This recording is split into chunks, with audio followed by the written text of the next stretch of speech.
Columbine, Colorado, Sandy Hook Elementary School, the Pulse nightclub in Orlando, a country music festival in Las Vegas, Buffalo, Uvalde, and countless other locations in this country are now seared in the memory of Americans, conjuring images of mass gun violence, each spurring renewed calls for some kind of action to try and lessen the prevalence of gun violence in the United States. I'm all for being able to teach each other how to use these firearms in a reasonable and rational way. The problem is that you don't need an AR-15 to go shoot a deer.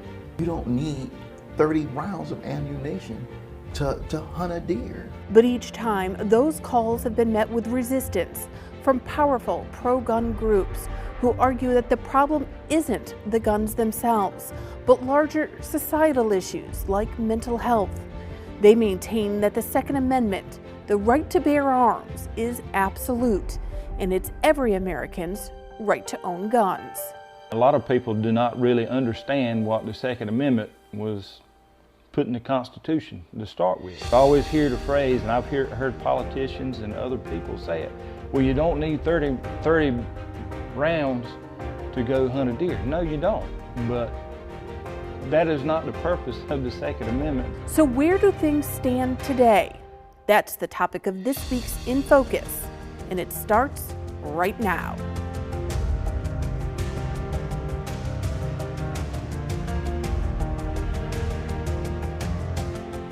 Hi and welcome to In Focus. I'm Rtdnac. The debate over gun safety is a long-standing issue in our country and one that for decades saw no action on the federal level. That changed earlier this year when Congress passed its first comprehensive gun safety bill since the early 1990s. The bill was a compromise between Republicans and Democrats, largely negotiated by a small bipartisan group of senators. Republican Senator Thom Tillis was part of that group.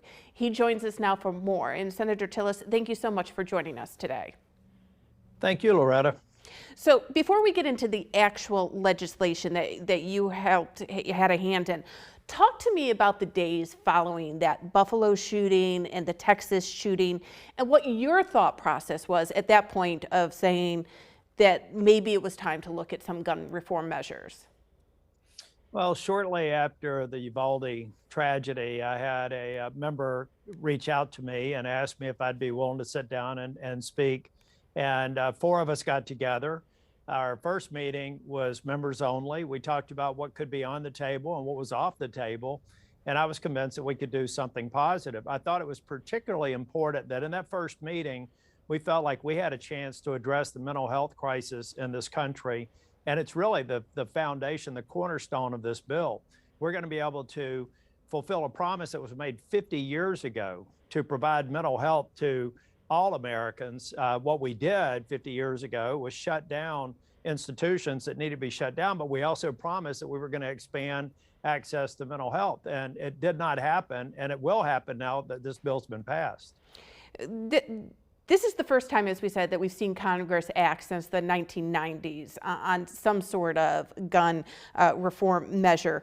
Why now? Why was there an appetite for it now? You know, I think it comes down to the people in the room. And if you think about it, I am I've got a pro Second Amendment record. I'm a concealed carry permittee. I'm a hunter. And I feel very strongly the Second Amendment is unambiguous. So you have John Cornyn from Texas, pretty much aligned with my thought process. You had Kyrsten Sinema and Chris Murphy. Chris Murphy is one of the most outspoken advocates for gun control in the Democratic conference. But we were able to sit down and create a chemistry that I think produced a bill that's going to potentially or definitely provide access to behavioral health, but also get the information we need to make sure particularly young people under the age of 21 their record can't be, on their 18th birthday, you can't go in and ask for a gun without any reference to what may have occurred 2 years before. So now we have an enhanced background check that says if you've been convicted of a serious crime, if you've had a mental health adjudication against you, then that may be a basis for denying you the privilege to own a gun for at least a period of time up to 5 years after you've served whatever sentence was related to the conviction. These are all things that I think people have talked about in the past, but the chemistry wasn't right. The members in the room weren't right. And we did a lot of work. We talked daily for nearly 5 weeks to iron out our differences and get to a bill that we thought we could support and get the votes for in the Senate. You talked about one of those main points that is in that bill, that more inclusive background check for younger people who are buying guns. I think there's a lot of people that were surprised to find out that if you were 18 buying a gun, perhaps they weren't looking at your record from just a few years prior. No, I think you're right. And there was a discussion about raising the age to 21. And I didn't think that we needed to do that. There was some discussion about banning certain weapons. And Senator Cornyn and I said that that would be something that would prevent us from moving forward. But going back to it, if you're 18 years old on your birthday, you can go in, run through the instant background check. You're going to have no information there unless you committed a crime and got convicted of it a few hours before you went into the gun store on your 18th birthday. So we're saying, why not reach out to local law enforcement? Why not see if this young person who's now 18 has committed a serious crime, that if they had committed it 2 years later, instead of 16 at 18, they would have not been allowed to purchase a weapon. I think it's common sense. So it's 3 additional days to see if there's anything there that needs to be investigated, and a total of 10 days if anything's not identified that would prevent them from getting a gun, then they get the gun permit issued and they're able to purchase the weapon. That seems to me to be balanced, and I'm glad that we were able to convince our Democratic colleagues that it was a fair way to go about it. There's also a point in the law that we'll call it encouragement for states to pass some sort of red flag laws in their state. And a red flag law, for anyone who doesn't know, is allowing everyone from police to family members to a doctor to ask the court to consider whether or not somebody's gun should be taken away for up to a year. So talk to me about the red flag laws. I know here in North Carolina, we've seen bills filed for this year, and they just haven't moved anywhere. No, and actually, just to put a fine point on that, it's not really an encouragement to implement red flag laws. And my office was responsible for about 2 pages of legislative text saying that if you implement a red flag law, 19 states have, others are considering it, or they've had proposals. If you implement one, you have to ensure due process. There are laws on the books in half of the 19 states that have red flag laws that I think are patently unfair. And what we're telling them is if they don't get in alignment with due process, provide the person with the opportunity to present their case and have their rights restored, then you're not going to get federal funding. So I think it could have a calming influence over other legislatures, the ones who have it, who would like to seek funding, and the ones who are considering it, to do it right if they're going to do it at all. There's also something in there to close what many people refer to as the boyfriend loophole in gun laws. Can you explain what that's actually doing? Yeah, and it actually took a lot of time to get this right. This is something that they tried to accomplish with the Violence Against Women Act, and they could never get the negotiation right. What we were saying is you have domestic violence situations with people who are not married, not necessarily living together. And what we had to do is craft the language to say that relationship can't exist in perpetuity. But if you have a recent and important relationship with someone where domestic violence has occurred, then that will be a disqualifying event. On the flip side of that, it's the first time that we've ever put into law a restoration period after you've served whatever penalty you've served. 5 years later, you can have your rights restored. But it was important to get that right because we have a domestic violence problem. We see a lot of assaults and ultimately deaths that occur with some of the more difficult situations. And we thought that it was something that we want to put, they call it the boyfriend loophole, but a significant other loophole, to where if there's domestic violence involved, we don't necessarily think that that's something that at that point in time, we think that's something that should disqualify someone from possessing a weapon, but over time have their rights restored.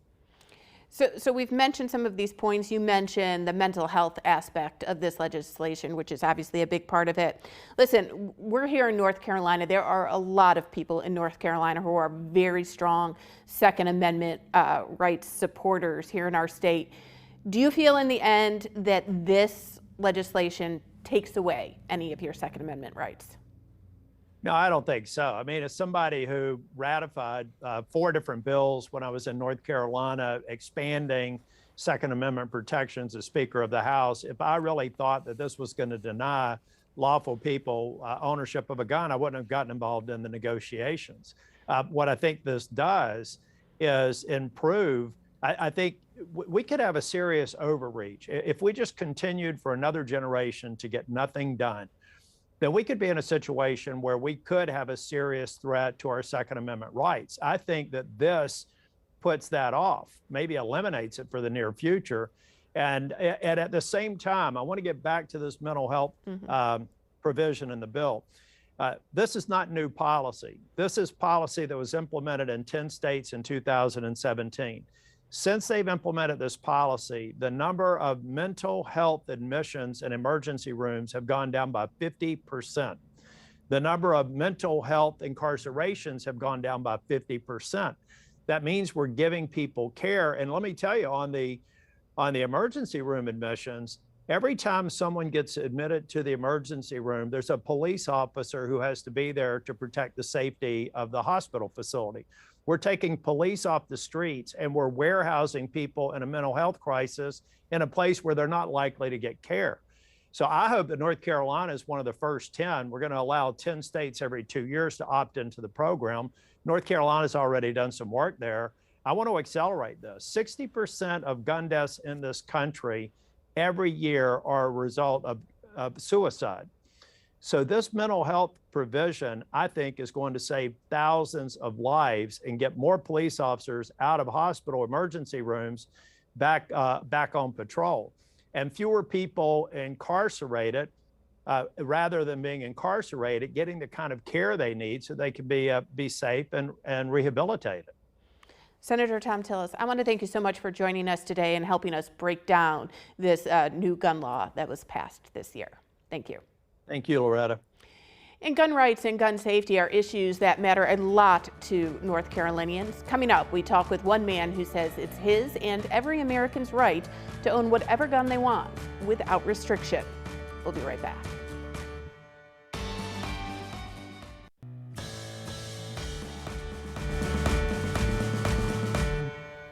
Welcome back to In Focus. As the national debate continues over gun ownership, here in North Carolina, nearly 46% of our population owns a gun, with over 150,000 registered guns in our state. For many of these gun owners, they say this is about both personal safety and family tradition. Well, if you're looking for Kevin Watson and his son Luke, there's a good chance they'll be out here on the farm skeet shooting. Quiet, peaceful place, to come and enjoy shooting. These Nash County natives say guns and their family traditions surrounding them have been around for as long as they can remember. I don't know the age, 4 or 5 years old. We would go small game hunting. We'd go rabbit hunting and squirrel hunting on Thanksgiving morning. That was a big tradition for us. It's a tradition he passed down to Luke. Now 20, Kevin says he's had a gun in his son's hands for well over a decade. 4 or 5 years old, and I remember we bought him. I bought him a .22 rifle, his first, rifle, and it was actually a combo. It had a 20 gauge shotgun and a .22 rifle. For the elder Watson, he says part of introducing guns at such a young age is making sure his son knew rules, safety, and didn't have any unhealthy curiosity about the guns he already had in the house. As a parent, owning guns myself, I wanted to make sure that at the earliest age that he was exposed to it, because like you mentioned about curiosity, a child is curious. If they know and understand something is dangerous, from the beginning, and they learn what its purpose is and what it's for and how it operates, they're not going to be curious about it. Luke says as long as he can remember, he knew about guns and had an appreciation for them. Learning new things about hunting on my own, but going with my granddad and his farm, he's showing me his ways and things of doing things as well. Going with my own dad, and going with him alongside and early mornings, late at night, and seeing him take any kind of deers, animals, whatever season it is, because he's always showed me his love for the outdoors and appreciation of the animals that we're hunting. Luke took his love for guns and joined a shooting team in his teens. Today, he says a normal pastime with his friends can be anything from target practice to hunting. It's very common, and it's something that I got used to, and it's a good thing to know what they are. Even the people who don't use them, don't hunt. Even if you're not a hunter, there's also the personal defense aspect of things and protecting your own property. That to know, even if you want firearms for that reason and not for hunting reasons, to know and respect them and know safety. This family says while they are full-fledged supporters of the Second Amendment, they do believe there needs to be some parameters as to who is allowed to carry. People that are just mean people. I mean, for lack of a better term, they shouldn't be able to have a gun. Somebody that has that mentality where they're wanting to do harm to someone, the criminal element, they shouldn't be able to have one. But, law-abiding citizens, like ourselves, we have that freedom to be able to do so. And they say they believe all too often the conversations after mass shootings are not concentrating on the right issues. Anytime those conversations happen, they don't focus on the person who done the act and the reason why. It's always blame the gun. It's always blame the gun. Well, you take a drunk driver who hits somebody and kills a family. They don't blame the car. They blame the drunk driver. But the gun, which is just like a car, is a tool that you can use, but you have to do it properly, and you have to have the same respect for it. And we don't focus on that. Coming up, we look at the other side of the coin. We sit down with one North Carolinian who says gun violence is hit too close to home too many times, and he wants to see less guns in our state. We'll be right back.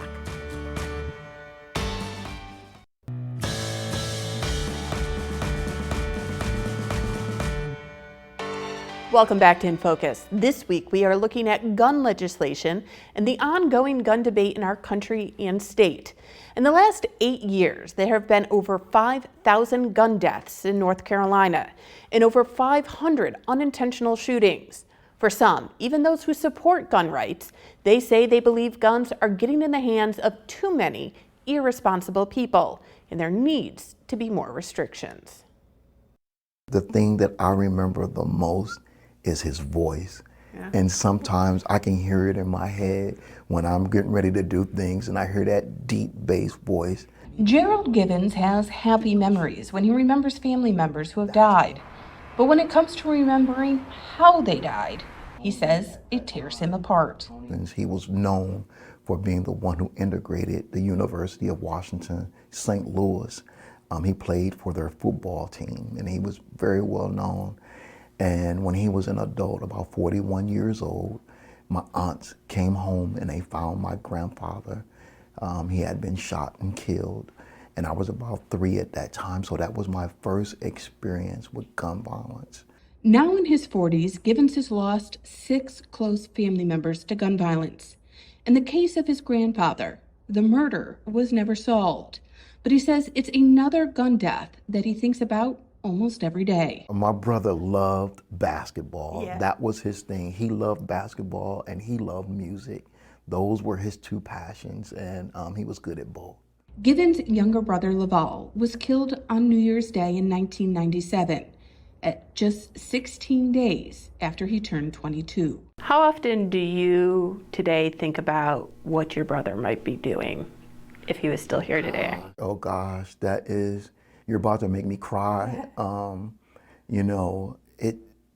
To be honest, when my brother died, I became a workaholic in the Air Force. And I went on to win like Airman of the Year and Airman. I was winning all kinds of awards and everything. And one day my supervisor came to me and he said, Givens, I've noticed you have not taken any vacation in 2 years. He said, what's wrong? And I just bawled and just cried because I thought about my brother. Every day I think of him. His passing changed every dream that I had of being there with him and my other siblings for the holidays. Givens, an Air Force veteran, says he's not anti-gun. He learned to shoot one at a young age from his father, also a veteran, and learned an appreciation for guns and gun safety while he was serving himself. But he says he does believe there are too many guns on the street today, and many of them are more powerful than they need to be. The problem is that you don't need an AR-15 to go shoot a deer. That's unreasonable. You don't need 30 rounds of ammunition to hunt a deer. You don't need an extended magazine clip to shoot a deer. Givens was on hand earlier this year in the Rose Garden when President Joe Biden signed new gun legislation into law. He was there with other folks who have also lost family members to gun violence. And he says their mission to get some guns off the street will continue. We hear in these conversations, the part that comes up, it says, well, but maybe actually what we need is more people armed in certain circumstances at schools, or if there had been an armed person, at the grocery store who could have stopped some of the shooting. What's wrong with that? I mean, there are people who are responsible gun owners. What's wrong with that argument?